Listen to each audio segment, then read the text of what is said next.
नमस्कार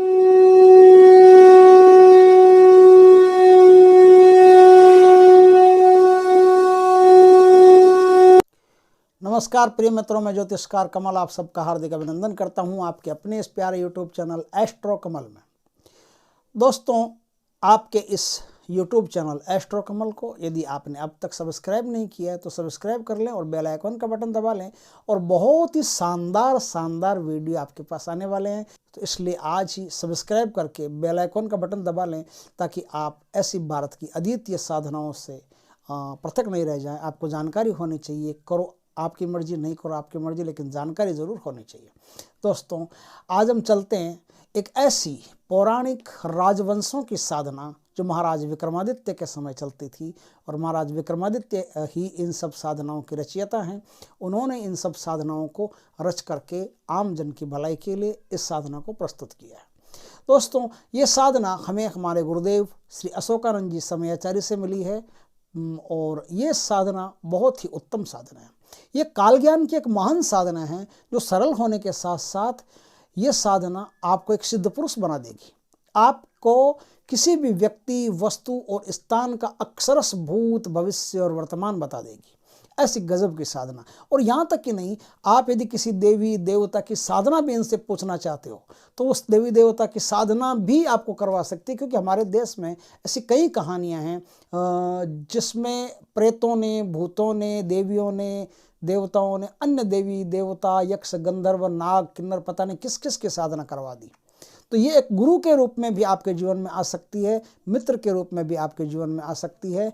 और ये साधना जो पातुरी की साधना है, ये पाखा पातुरी के नाम से, पहले मैंने गुरुदेव की मैना पातुरी साधना दी, वो भी बड़ी कमाल की, बड़ी गजब की साधना, एक नंबर की साधना है। और ये जो पाखा पातुरी की साधना है, ये भी बहुत ऊंची साधना है, गुरुदेव की एकदम गोपनीय साधना है। इस साधना को करके आप अपने जीवन में अपना भूत, भविष्य, वर्तमान तो देख ही सकते हो। किसी भी अन्य व्यक्ति का भूत, भविष्य, वर्तमान देख करके उसके जीवन की जो कोई भी समस्या है, उस समस्या से उसे मुक्त करवा सकते हो, निजात दिलवा सकते हो। दोस्तों, इस साधना को करना कैसे पड़ता है? दोस्तों, ये जो साधना है ना, ये शुक्ल पक्ष में कोई हस्त नक्षत्र आता है ना, उस दिन से शुरू होती है, और 31 रोज की साधना, 31 डेज की साधना। कितनी? 31 रोज की। दोस्तों, इस साधना को करने के लिए आपको एक अत्यंत सुंदर स्त्री का काल्पनिक चित्र बनवाना पड़ेगा, और यह साधना खुले आकाश के नीचे होती है। चाहे पार्क में करो, चाहे कहीं भी करो, आपके घर में कोई बगीचा बनाओ तो वहाँ कर सकते हो, छत पे कर सकते हो, लेकिन बीच में जो रूफ वगैरह आती है, सीलिंग वगैरह आती है, ये नहीं आनी चाहिए। इस साधना को खुले आकाश के नीचे ही किया जा सकता है, क्योंकि पातुरी की जितनी साधनाएं हैं, सब साधनाएं खुले आकाश के नीचे ही होती हैं। कोई भी साधना बंद कमरे में, चार दीवारी के भीतर कभी सिद्ध नहीं होती, क्योंकि ये जो श्रृंगार की देवियां हैं, पातुरियां, ये श्रृंगार की देवियां हैं और नृत्य में कुशल मानी जाती है। ये जब आपके पास उपस्थित होंगी तो अकेली नहीं होंगी, उनके साथ पूरा दल बल रहेगा, और नृत्य करती हुई ये साधनाएं आपको, ये जो देवियां आपको दिखेगी आती हुई, तो पूरे दलबल के साथ ही आती है। तो आती कैसे है? इसके लिए आपको एक काल्पनिक चित्र नृत्य करती हुई देवी का चाहिए। वो चित्र आप सतरंगी आसन पर उत्तर दिशा की जो साइड होती है, उस साइड में एक पाटा वगैरह कुछ बिछा करके, उस पर एक सतरंगी आसन बिछा करके उस पर आप देवी के चित्र को स्थापित करेंगे। स्थापित करने के बाद में, उनकी पूजा अर्चना करने के बाद में, उनमें प्राण प्रतिष्ठा करेंगे। चाहे आपको साबर रीति से आती हो, चाहे वैदिक रीति से आती हो, चाहे अघोर रीति से आती हो, किसी भी रीति से आपको आती हो, आप उस रीति से उस देवी की प्राण प्रतिष्ठा करेंगे, उस फोटो में प्राण प्रतिष्ठा करेंगे। प्राण प्रतिष्ठा करने के बाद में आपको क्या करना है दोस्तों? सतरंगी आसन आपका भी होगा, सतरंगी आसन देवी का भी होगा, इस बात का ख्याल रखें। आपको गुग्गल की धूप चाहिए, इसमें फूल लाल कलर के चाहिए, लाल कलर के फूल आप लेकर के आएंगे, और एक बिल्व पत्र आपके पास होना चाहिए। देवी को प्रसाद चढ़ाने के लिए आपको पंचमेवा और फल वगैरह, कोई भी जो ऋतु फल होते हैं वो ऋतु फल और पंचमेवा आपके पास होना चाहिए।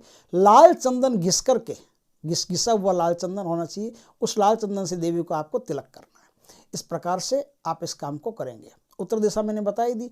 इसमें आपको एक दीपक लेना है, वो दीपक आम तेल का नहीं, सूरजमुखी के तेल का, सनफ्लावर ऑयल आता है ना जो अपन खाते हैं, वो सनफ्लावर ऑयल का, सूरजमुखी के तेल का दीपक इसमें आपको करना पड़ता है। इस साधना को करने से पहले, आसन पर बैठने से पहले आपको अच्छी तरह से अपने घेरे बेरे लगा लेने पड़ते हैं, क्योंकि ये साधना जो है ना, ये साधना तो सरल ही है, लेकिन इस साधना को करना सरल नहीं है। 31 दिन में आपको कई प्रकार के अनुभव होंगे, कई प्रकार की दुष्ट शक्तियां आपके पास आएगी जो इस साधना को रोकने की कोशिश करेगी। इसलिए जहां आप बैठे हैं वहां पहले घेरा वेरा लगा करके अच्छी तरह से देह बंधन, दिग्बंधन सब करके बैठे, और करके बैठने के बाद में भी, इतना होने के बाद में भी कोई बुरी शक्तियां आ सकती है, तो उसके लिए आप सावधान रहें और गुरु मंत्र का पहले जाप करें, गणेश जी के मंत्र का पहले जाप करें। और एक दिन पहले आप सारे देवी देवताओं को, जो मैं रोज़ वीडियो में बताता ही हूँ, गणेश जी की आराधना कर लें, शिव पार्वती जी की आराधना कर लें, पितरों की आराधना कर लें, देवताओं जो वो आपके दिक्पाल होते हैं दिक्पालों की आराधना कर लें, क्षत्रपाल की आराधना कर लें, 10 वो क्या होते हैं षोडश मातृका की आराधना कर लें, नवग्रहों की आराधना कर लें। सब की पहले पूजा करा के गुरु मंत्र सहित गुरु जी की पूजा करने के बाद में सब की पूजा करके ये सब आप सबका आशीर्वाद ले लें, ताकि आपकी साधना में किसी प्रकार का विघ्न नहीं आए। आसन पर बैठने से पहले आसन के नीचे आपको कूर्म यंत्र, सिद्ध कूर्म यंत्र देना पड़ता है। सिद्ध कूर्म यंत्र आपको कहीं से मिलता है तो ले लीजिए, नहीं मिलता है तो गुरुदेव के जो संस्थान है वहां से आपको भिजवा दिया जाएगा, अगर आप कहेंगे तो, नहीं तो कहीं से भी ले सकते हैं, कोई आवश्यकता नहीं है। सिद्ध कूर्म यंत्र आपको इसके नीचे चाहिए। इस साधना में आपके किसी भी प्रकार की कोई भी शक्ति बाधा नहीं बने, इसलिए विद्युत मानस यंत्र होता है। उस विद्युत मानस यंत्र को भी आप उत्तर दिशा की दीवार पर स्थापित करके फिर इस साधना को कर सकते हैं। विद्युत मानस यंत्र उत्तर दिशा की दीवार हो या कुछ भी, उससे थोड़ा सा दूरी पर करना, देवी के एकदम पास में मत करना, थोड़ा सा दूरी पर करना, ताकि बहुत सारी दिशाओं को, बहुत सारे घेरे को वो कवर कर सके। तो अगर आप विद्युत मानस यंत्र लगाते हो तो वहाँ करना। दोनों यंत्र आपको संस्थान से आराम से मिल जाएंगे, नहीं मिले तो आपको बाजार में कहीं से भी मिल जाएंगे, ऐसी कोई दिक्कत वाली बात नहीं। उसको शुद्ध साध करके और उसमें प्राण प्रतिष्ठा करके, स्थापना करके उसको एकदम आप अपने काम के लायक बना लीजिए, यंत्र को जागृत कर लीजिए अच्छी तरह से, फिर वो यंत्र आपके काम आ जाएगा। दोस्तों, इस साधना में रोज़ मैंने बता ही दिया आपको कि 31 रोज़ साधना होती है, 3 माला रोज़ की आपको करनी पड़ती है। एक बात और है, आपको पारिजात का कहीं से पौधा मिल जाए, या तो पारिजात का पौधा मिल जाए तो आप पारिजात का पौधा ला करके पहले ही उस जहाँ आप साधना करेंगे वहाँ साधना देवी के पास में पारिजात का पौधा लगा लें। और अगर पारिजात का पौधा नहीं मिलता है तो आप मोगरे का पौधा लगा लें। दोनों में से कोई भी पौधा चलेगा, दोनों में से कोई भी पौधा ला करके आप पहले वहाँ लगा लें, उसके बाद में साधना करें। ये तो साधना की बात हुई। अब जो नियमों की बात है वो सुन लो, क्योंकि कोई भी साधना होती है, ऐसी साधना सिले हुए कपड़ों में नहीं होती। आपको कपड़े भी 7 रंग के चाहिए, 7 रंग की कोई तैमाद, लुंगी, ऐसा कुछ भी मिले आपको, धोती, तो आप वो पहन करके साधना को कर सकते हैं। नीचे ऊपर कोई ऐसा कपड़ा नहीं पहने जो सिला हुआ हो। आप ऊपर भी धोती ओढ़ सकते हैं, नीचे भी धोती पहन सकते हैं, लेकिन सतरंगी धोती हो सकती है, सतरंगी नीचे हो सकती है। और इस साधना को इस प्रकार से आप करेंगे। साधना में पूर्ण ब्रह्मचर्य का पालन करें। अपनी पत्नी हो या किसी और की पत्नी, आप किसी के साथ भी कोई भी शारीरिक संपर्क नहीं बनाएंगे, इस बात का खास ख्याल रखें। साधना में आपको चुप रहना है ज़्यादा दिन। अधिकतर तो ऐसा होता है कि जब कोई आदमी साधना करे ना, तो उसे दीन दुनिया से पूरी तरह से कट के, मोबाइल भी स्विच ऑफ करके फिर साधना करनी चाहिए। लेकिन आजकल मोबाइल के चलन में साधना में लेके बैठ जाते हैं। साधना में मोबाइल फ़ोन दूर दूर तक नहीं रहना चाहिए, उसे स्विच ऑफ करके ही रखना चाहिए। न तो किसी की टीन टाँ बीच में बज गई तो आपका ध्यान उधर चला गया तो साधना खंडित हो जाएगी। साधना में पूरा कॉन्स्टेंट होता है, पूरा ध्यान आपका होता है, वो एक ही स्थान पर लगा हुआ होता है। तो इस प्रकार से जब आप साधना करते हो तो फलित भी जल्दी होती है। साधना में आपको दान पुण्य रोज करते रहना पड़ता है। साधना में कम से कम बोलना पड़ता है। साधना में भूमि पर सोना पड़ता है। ये सब जो चीज़ें होती हैं इनका पालन करना पड़ता है। साधना में किसी से लड़ाई झगड़ा आप नहीं करेंगे, ऊंची आवाज़ में बात नहीं करेंगे। आराम से जीवन में इस एक संयम के साथ में जीते हुए इस साधना को पूर्ण करेंगे। ये साधना जब आपकी पूर्ण हो जाएगी तो 3 मंत्र जपते ही देवी आपके सामने आ जाएगी।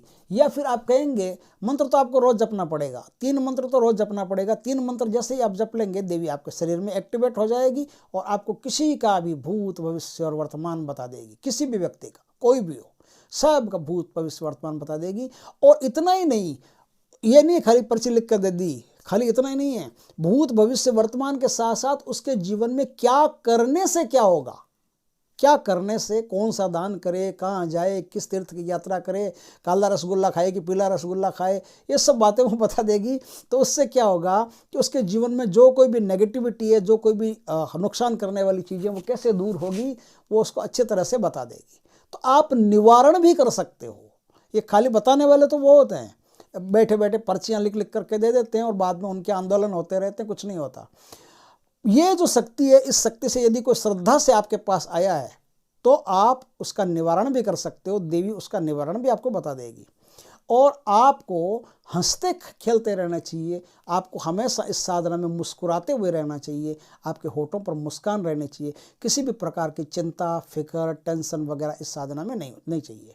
इस प्रकार से ये एक ज़बरदस्त साधना है जिसको करके आप त्रिकाल ज्ञानी बन सकते हो, कालदर्शी बन सकते हो और किसी भी व्यक्ति का भला कर सकते हो, खुद का भी भला कर सकते हो। लोभ के लिए, लालच के लिए, किसी का अहित करने के लिए, किसी के बारे में पहले पता चल गया हो तो उसके जीवन में रोड़े अटकाने की कोशिश करने के लिए इस साधना का प्रयोग करोगे तो सिद्धि आपकी तुरंत गायब हो जाएगी और फिर कभी लौट के कोई भी पातुरी की साधना आप नहीं कर सकते।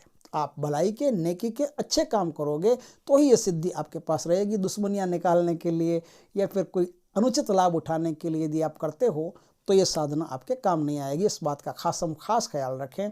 इस प्रकार से आप साधना कर सकते हैं।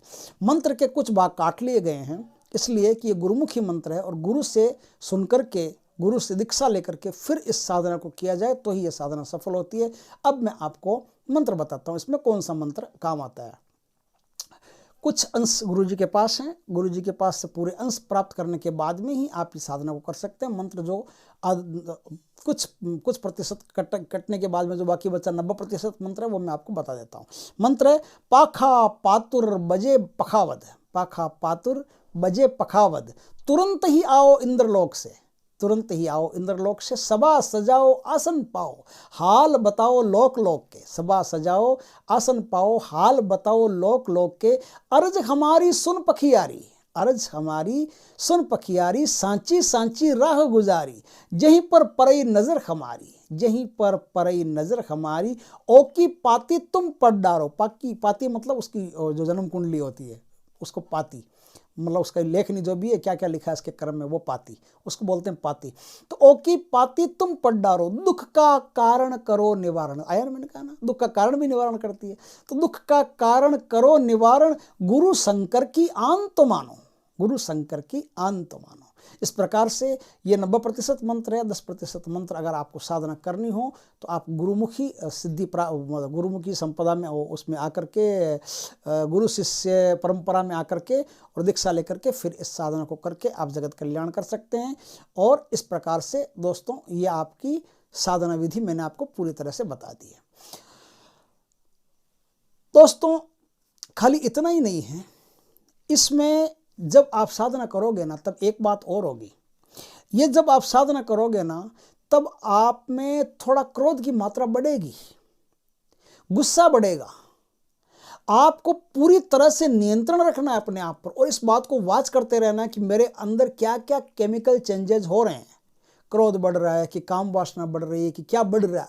अब ध्यान दोगे तो जो भी बढ़ रहा है वो सब ठप हो जाएगा और ध्यान नहीं दोगे तो जो बढ़ रहा है वो आपको शिकार बना लेगा।